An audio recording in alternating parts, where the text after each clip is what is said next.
també una prohibició de practicar o fer practicar exhibicions obscenes. Això també té el revestint d'especial gravetat si intervenen menors.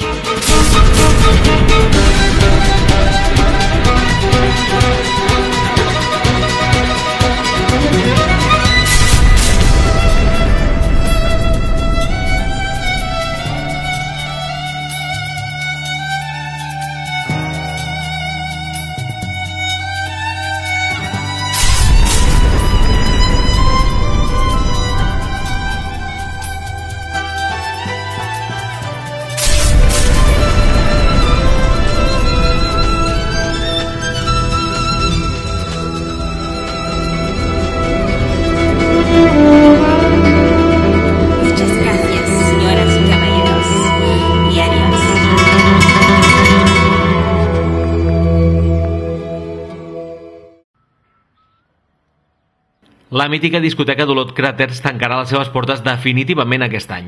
Segons ha pogut saber la Nova TV, l'edifici que fins ara albergava la discoteca s'enderrocarà, després de 33 anys de vida a la ciutat d'Olot. Va ser l'any 1980 quan aquesta discoteca va obrir les seves portes per primera vegada. Des de llavors fins avui dia ha estat un dels espais lúdics més concorreguts de la ciutat d'Olot, convertint-se en l'única discoteca olotina. DJs de gran renom nacional s'han format a la cabina d'aquesta empresa. La discoteca Cràters ha vist passar per les seves instal·lacions un gran nombre d'empresaris que l'han batejat com a Parquet, Bacos o Carlino. La mítica discoteca Parquet de Palafrugell va reobrir les seves portes a Olot. Aquesta va ser una de les polèmiques més importants que ha viscut l'actual New Cràters. Ara viu les últimes festes i els últims balls perquè d'aquí a poc temps aquesta discoteca passarà a ser història i s'enderrocarà.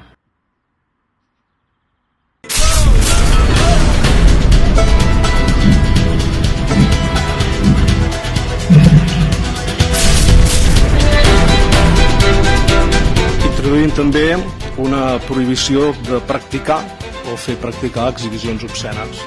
Això també té el revestint d'especial gravetat si intervenen menors.